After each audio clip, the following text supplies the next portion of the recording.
Tidak semua orang tuh bisa terus-menerus cari untung besar. Kadang untung, kadang rugi, kadang untung, kadang rugi. Ekonomi itu ada namanya compounding interest gitu kan ya. Bayangkan kita misalkan di umur 25 tahun sabar menunggu pertumbuhan. Ketika usia pensiun mungkin itu hasilnya pasti akan lebih bagus dibandingkan kita mencari keuntungan dalam waktu singkat. Oke.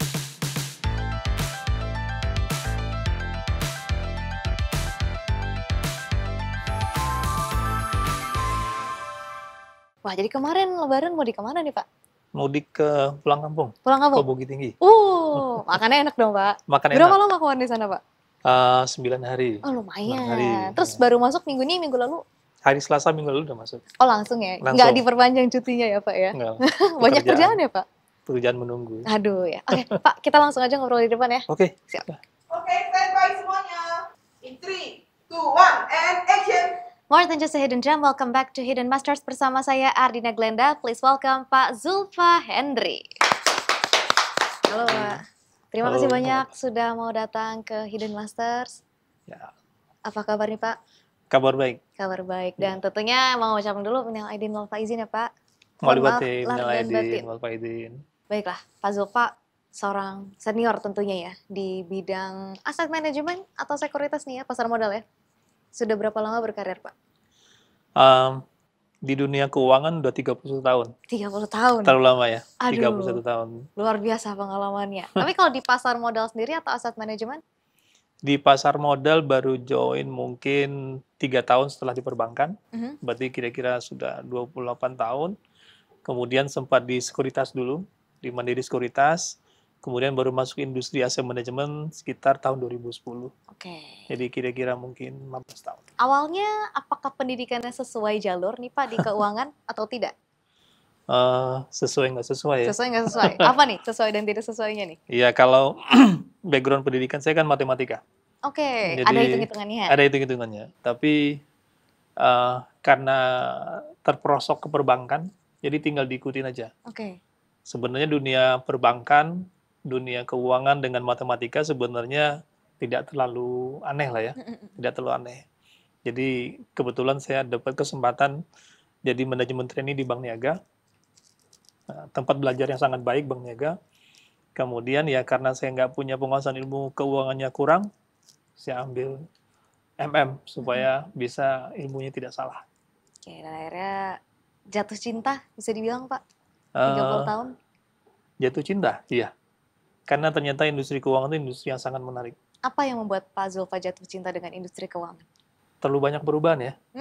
Justru itu yang bikin banyak tantangan ya? Sangat dinamis, banyak perubahan, nggak monoton, dan ilmunya mesti diupdate terus.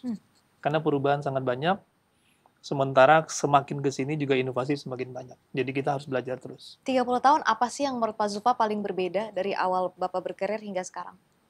Teknologi sih. Teknologi. Jadi dulu kan kita tidak mengenal aplikasi, tidak mengenal AI, tidak mengenal fintech. Even sebenarnya website zaman dulu kan belum banyak. Nah, sekarang kan jauh sekali berbeda. Jadi teknologi memberi perubahan yang sangat signifikan menurut saya. Oke. Pak Zulfa memulai karir dari seorang manajemen trainee sehingga sekarang posisinya di Majoris Asset Management sudah menjadi presiden direktur. Perjalanan yang mudah atau tidak menurut Bapak?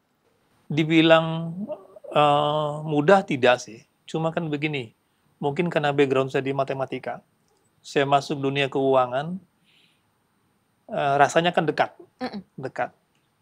Dan saya memang suka belajar, suka baca. Dan semakin ke sini kan sebenarnya karena perkembangan ilmu semakin banyak, inovasi semakin banyak, tentunya yang siap mengupgrade ilmunya lah yang akan dapat kesempatan. Mungkin seperti itu ya. Dan menjadi presiden direktur itu bukan cita-cita sih. Nggak pernah cita-cita jadi presiden direktur. Nggak nyangka? Kalau mencita-citakan nggak. Kalau menyangka mungkin iya ya. Pede nih Pak ya? Karena gitu dengan perkembangan ilmu di dunia keuangan, mungkin bagi orang yang memang punya komitmen, ya udah saya berkarir di sini deh. Berkarir di sini, kemudian belajar ilmunya terus-menerus, ya mungkin lama-lama nggak ada orang lain kali ya. Jadi Oke. Jadi dapat kesempatan jadi direktur, itu aja. Kalau kita bilang keuangan itu kan identik dengan hitung-hitungan, Hmm. valuasi lah dan sebagainya. Hmm. Apakah menurut Bapak kemampuan matematika Bapak Hmm. itu sebegitu berpengaruhnya nih terhadap keberhasilan Bapak menjadi presdir? Atau ada skill lain nih yang sebetulnya lebih penting dibandingkan itu? Mungkin diluruskan sedikit. Ya. Sebenarnya matematika tuh nggak identik dengan hitung-hitungan loh. Oh. Jadi sebenarnya di matematika itu orang belajar tentang logik. Itu nomor satu. Orang belajar tentang problem solving. Orang belajar tentang pemodelan. Dan orang sangat sangat dekat dengan data. Jadi sense yang terbentuk. Jadi saya pikir mungkin itu yang bisa, itu modal yang bisa saya punya sehingga karirnya bisa berjalan. Apakah menjadi presiden direktur atau tidak ya itu hal yang lain lah ya. Mungkin nggak korelasinya nggak langsung. Tapi bagi saya sih kemampuan latar belakang pendidikan matematika itu sangat dekat lah dengan, kalau direksi itu kan biasanya diminta untuk problem solving kan ya, untuk memodelkan permasalahan, untuk bisa sensitif dengan data apa aja yang dibutuhkan. Jadi sebenarnya itu kan hal yang dipelajari di matematika sebenarnya. Jadi mungkin itu yang mendorong. Oke, jadi menurut Bapak apakah problem solving ini salah satu skill yang paling penting dibutuhkan seseorang untuk menanjak dalam karirnya? Pasti iya ya. Siapapun yang masuk dunia pekerjaan atau berkarir, pasti dia akan punya modal dua. Technical skill sama managerial skill. Makin lama karirnya pasti technical skill-nya dibutuhkannya makin lama makin sedikit. Karena pekerjaannya udah pindah ke manajerial. Sehingga ilmu managerial skill-nya makin lama tuh porsinya makin besar. Nah ketika managerial skill-nya udah lebih dibutuhkan daripada technical skill, itu kan problem solving sebenarnya. Bagaimana mengidentifikasi masalah, punya data apa, bisa dimodelkan seperti apa, terus solusinya apa. Jadi saya pikir sih mungkin itu bisa jadi modal ya. Baik. Pak Zulfa, selama 30 tahun nih sudah berkarir, kan tadi sudah disebutkan ya, apa yang paling berbeda gitu. Tapi kalau dari pandangan Pak Zulfa sendiri terhadap industri keuangan atau pasar modal Indonesia yang sekarang, boleh disampaikan nggak nih? Pasar modal itu menjanjikan sih. Mungkin satu pertanyaan yang mungkin masyarakat juga bisa bertanya sih ke diri sendiri, kita butuh pasar modal nggak sih? Itu pertanyaan. Kenapa seorang Pak Zulfa bisa bertanya seperti itu? Industri kita masih kecil ya, dibandingkan negara tetangga kita Malaysia, Singapura oke lah kita terima karena mereka itu adalah hub dari financial market gitu. Vietnam, Thailand, saya pikir sih skala kita mestinya nggak di sini. Skala kita jauh di atas ini mestinya gitu. Saya pikir pertanyaan itu penting buat kita semua, apakah kita butuh pasar modal atau tidak. Kalau menurut saya butuh, karena perkembangan ke depan itu sudah pasti orang butuh investasi, orang butuh pendanaan, orang butuh orang butuh profit, butuh untung. Jadi pasar modal itu adalah lahan yang atau industri yang sebenarnya bisa memberikan kebutuhan-kebutuhan seperti tadi gitu.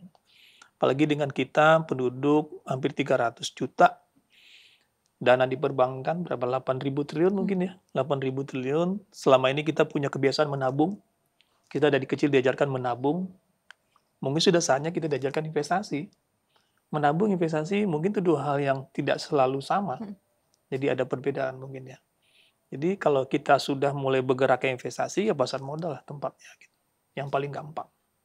Sejauh ini kebutuhan untuk investasi di pasar modal itu seberapa jauh sih sudah diimplementasikan di masyarakat Indonesia, Pak? Investor reksadana di Indonesia kan baru sekitar 10-11 juta orang. Sementara masyarakat kita 300 juta. 11 juta orang itu dana keluaran reksadana itu 500-600 triliun lebih kurang. Dana di perbankan 8.000 triliun. Jadi kita kan bisa bayangkan seberapa besar potensinya gitu. Yang paling penting sekarang ya kita kembangkan ekosistem sama-sama. Karena sebenarnya nggak bisa dipungkiri bahwa kebutuhan kepada pasar modal itu tinggi. Jadi sekarang ya aset manajemen, sekuritas, perbankan, fintech, ya kita komit kembangkan sama-sama. Jadi menurut Bapak sebenarnya ada urgensinya untuk masyarakat Indonesia mulai berinvestasi ya Pak? Ini mungkin areanya akan beda lagi ya. Saya ambil ilustrasi begini, karena dulu kita biasanya menabung, kita sebenarnya tidak terlalu mendambakan imbal hasil yang besar dan cepat. Udah Itu tertanam kebiasaan dulu, gitu ya Pak ya? sudah tertanam. Kalau sekarang nggak tahu ya, mungkin sebagian dari kita ketika berinvestasi itu pasti pinginnya untungnya besar.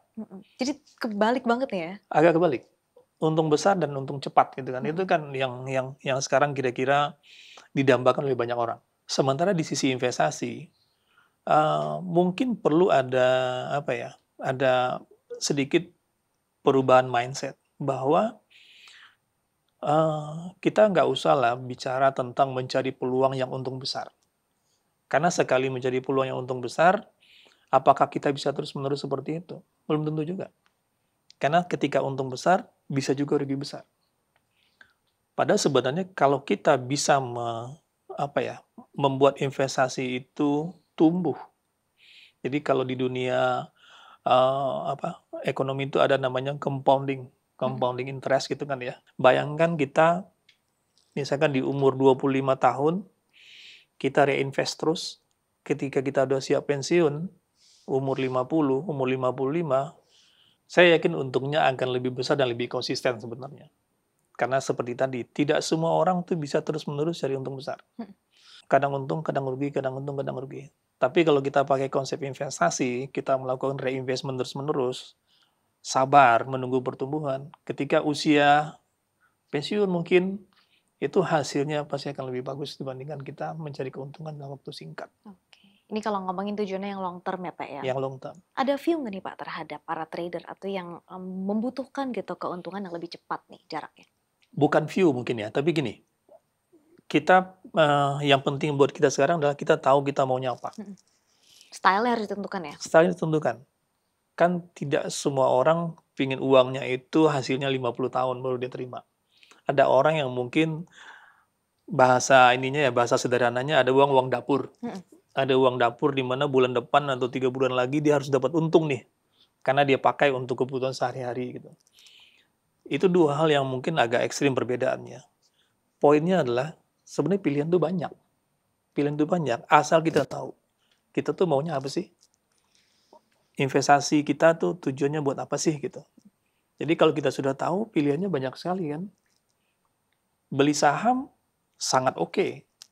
Ya mungkin kalau mau agak aman, beli saham blue chip oke. Kalau mau agak berani, beli saham-saham yang mungkin di medium size, oke juga, nggak masalah. Bagi orang yang mungkin lebih mementingkan income yang stabil dan jangka waktu pendek, banyak pilihan. Bisa beli obligasi retail ya, obligasi pemerintah retail, bisa beli reksadana juga, reksadana pasar uang juga, jangka pendek juga bisa menghasilkan gitu. Jadi menurut saya pilihan itu banyak, tinggal kita kembalikan, kita ingin dapat apa sih gitu. Kalau ingin dapat untung yang tiba-tiba besar, nggak apa-apa sih, boleh dicoba masuk ke pasar saham gitu. Nah, satu lagi nih hal yang menarik mungkin untuk kita bahas sekarang ya, di tengah kondisi ekonomi, ini bisa dibilang krisis atau enggak sih menurut Pak Zulfa sendiri? Krisis atau enggak? Belum sih. Belum? Belum. Akan nggak Pak? Akan atau tidak, mungkin masih kita tunggu beberapa bulan lagi ya. Oke, ini baik dari global maupun dari dalam negeri ya, sama aja ya Pak ya? Global dalam negeri sama aja. Untuk strategi investasi di saat-saat yang krusial gitu seperti ini, banyak yang jadi takut, bahkan banyak yang jadi tar dulu deh gitu untuk investasi. Nah, kalau Pak Zulfa sendiri tipe yang seperti apa sih? Kalau saya kan lebih long term ya. Saya lebih long term. Kalau dikaitkan dengan kondisi sekarang, saya pikir di setiap masa itu pasti adjustment itu akan terjadi. Ya mungkin saya balik tadi sempat diskusi, saya masuk market tahun 94 dan melalui beberapa krisis gitu ya. Dan setiap krisis itu memberikan ilmu baru sih buat kita. Menurut saya yang terjadi sekarang juga ilmu baru sih. Bahwa ternyata negara sebesar US, itu memang dia punya kepentingan dan itu sah-sah aja kan ya. Dia jaga kepentingannya dia. Yang penting itu adalah kita sebagai negara Indonesia bagaimana meresponnya. Baik pemerintah maupun pasar. Pemerintah punya ini sendirilah. Punya cara sendiri mengambil kebijakan. Pasar juga mestinya berperan aktif juga. Pertanyaan kita sekarang, apakah pasar kita menopang atau tidak? Ya, mungkin kita kembalikan kepada masyarakat untuk menilai ya. Karena penduduk kita banyak loh. Perusahaan besar di sini banyak loh. Kalau memang kita confident dengan negara kita, ayo disupport sama-sama gitu. Karena kalau katanya Warren Buffett atau Lo Keng Hong gitu kan, setiap koreksi itu opportunity gitu. Kenapa nggak kita manfaatkan? Oke, jadi sebenarnya ini opportunity gitu ya. Nah, kita sebagai masyarakat, cara kita untuk bisa menopang pasar nih, bisa ngapain aja sih, Pak? Ya ini kan pertanyaan berat sebenarnya, karena saya nggak bisa mewakili masyarakat juga gitu. Tapi paling tidak begini, pertama kita jangan overreaktif. Oh. Jangan overreaktif ya. Artinya kita perlu tanya, perlu baca berita, perlu analisa sebelum kita mengambil keputusan. Karena sering sekali pasar itu justru menjadi menjadi koreksi yang dalam, itu karena semuanya bereaksi negatif seketika gitu. Panikan ya, Pak? Panik, ya mungkin beberapa tuh panik gitu. Jadi itu perlu dulu lah, karena kalau kita sudah punya rencana investasi, apalagi kalau kita punya rencana jangka panjang, mestinya begini kan tidak jadi buat kita tuh bereaksi dengan cepat. Malah menurut saya sih kalau kita punya dana lebih ya tambah investasinya gitu. Itu yang pertama menurut saya, kita jangan overreaktif gitu. Yang kedua ya kita juga mesti bijak lah, pintar. Kalau selama ini mungkin porsi yang kita investasi jangka pendeknya cukup banyak ketika situasi stabil, sekarang geser dulu aja. Geser dulu ke yang lebih stabil. Ketika situasinya sudah mulai agak baik, kita udah confident, kita mau nambah lagi ke jangka pendek nggak apa-apa. Nah, untuk Pak Zulfa sendiri, pilihan investasi ala Pak Zulfa tuh apa aja sih? Ya, jadi kalau saya sih lebih memilih sementara reksadana pasar uang, reksadana obligasi, dan saya punya sedikit saham. Saham itu pun bagi saya bukan untuk mendapatkan untung jangka pendek. Saya ingin dapat dividen aja. Oke, jadi kalau turun tetap serok ya Pak ya prinsipnya? Iya, kalau ada dana lebih ya serok aja. Tipe investor yang bijak nih yang nggak panikan kayak Pak Zulfa ya? Oke, nah Pak Zulfa sebagai seseorang yang sudah memiliki karir yang panjang di dunia pasar modal, ada nggak sih sarannya buat teman-teman yang pengen juga berkarir di dunia pasar modal? Ayo segera gabung gitu. Karena pasar modal itu butuh orang yang cukup banyak. Karena industri kita ini mestinya besar, cuma mungkin karena perkembangannya masih kurang cepat, banyak teman-teman yang ya udah pindah industri deh gitu ya. Tapi ke depan menurut saya industri ini sangat membutuhkan orang-orang yang fresh, yang pinter-pinter. Nah, mungkin komitmen yang dibutuhkan ya. Jadi kalau memang mau berkarir di pasar modal, ya pasti secara pendidikan pasti orang-orang bagus lah, punya latar belakang pendidikan yang bagus. Tapi komitmen lah. Komit untuk kita mengembangkan pasar modal sama-sama gitu.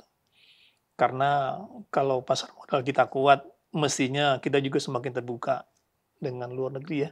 Dengan kita bisa bermain dengan lapangan yang lebih luas, kemudian juga pastinya akan meningkatkan kesejahteraan buat kita semua juga. Satu nih boleh disampaikan mungkin kepada sahabat Peraset sebagai seorang investor long term, buah apa yang sudah Pak Zulfa rasakan dari hasil investasi jangka panjangnya? Pendidikan anak? Pendidikan anak? Iya. Full dari investasi Pak? Ya, tidak full sih, tapi sangat Dibantu membantu, banyak. sangat membantu ya. Terutama kan artinya kalau kita sudah alokasiin untuk sekolah anak, hasil untuk sekolah anak, kita udah bisa fokus ke yang lain kan ya. Mungkin itu yang paling berasa sih buat saya sih. Itu dari kapan disisihkan ya Pak? Sejak 30 tahun yang lalu. 30 tahun lalu invest di reksadana? Nah, waktu itu masih deposito sih. Deposito? Ya, tabungan gitu. Tapi baru masuk ke instrumen pasar modal mungkin 5 tahun kemudian ya, ketika saya pindah ke industri pasar modal. Merah returnnya bisa dimanfaatkan untuk uang sangat bisa, sekolah anak? Sangat bisa. Oke, luar biasa. Pak Zulfa, setelah itu kita ada beberapa pertanyaan terakhir ya. Sebelum kita nanti masuk ke segmen games. Oke. Yang pertama ada definisi mapan untuk Pak Zulfa Hendri itu apa sih? Mapan itu kalau saya lebih cenderung kepada keleluasaan kita ngelola waktu sih. Karena gini, kalau kita fokus kepada finansial, sampai umur kita juga sudah 50 tahun, 60 tahun, kita masih fokus di finansial, kan sayang kan? ada aset lain yang akan habis, itu waktu. Kehidupan kita kan nggak hanya untuk pekerjaan. Kita punya keluarga, kita punya teman, kita pun harus bantu sekitarnya kita kan ya. Kalau kita habis-habisan hanya kejar keuangan, kapan waktu itu kita pakai untuk itu? Jadi balance ya? Balance mungkin ya. Oke. Pertanyaan berikutnya. Definisi sukses untuk Pak Zulfa. Bagi saya sukses itu adalah apabila kita sudah bisa mengoptimalkan batas kemampuan kita. Semua orang kemampuannya beda lah. Baik kemampuan finansial, kemampuan pendidikan, kemampuan macam-macam. Selagi kita bisa memaksimalkan, walaupun tidak sepenuhnya ya, tapi kita bisa maksimalkan, saya pikir itu kita ada sukses sebagai manusia ya. Oke, luar biasa. Pak Zulfa, terima kasih banyak untuk ilmu yang sudah dibagikan. Kita ke segmen games nih ya, biar nggak kaku-kaku banget Pak. Games kali ini adalah benar atau salah. Oke, kita mulai ke pertanyaan pertama. Investasi itu selalu memberikan keuntungan tanpa resiko. Salah. Salah. Ya, oke. Kita ke pertanyaan berikutnya. Semakin besar potensi keuntungan, biasanya resikonya juga semakin besar. Ya, betul. Betul. Dana darurat hanya diperlukan oleh orang yang sudah menikah. Benar atau salah? Salah. Salah. Oke. Pak Zulfa, terima kasih banyak untuk waktu dan ilmunya. Baik, sahabat Firasat, itu dia tadi perbincangan kita bersama dengan Pak Zulfa Hendri. Kalau kamu suka dengan episode ini, jangan lupa like, comment, dan juga share, dan tentunya subscribe ke YouTube channel kita. The world is changing, so let's aim higher and bigger. Kita akan jumpa lagi di episode Hidden Masters berikutnya. Bye-bye!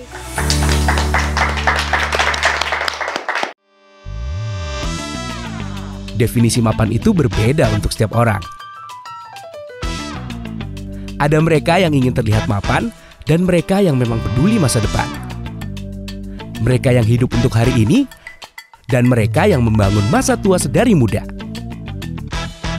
Mereka yang pusing karena efek inflasi, dan mereka yang santai berinvestasi. Aplikasi M-Stock hadir untuk mereka yang ingin jadi mapan. Perkuat kendali keuangan dengan produk investasi yang beragam. Dan pantau semua pergerakan dari satu aplikasi. Baik bagi pemula maupun pemain lama. Saatnya jadi mapan bersama M-Stock dari Mirai Asset. Download aplikasinya sekarang.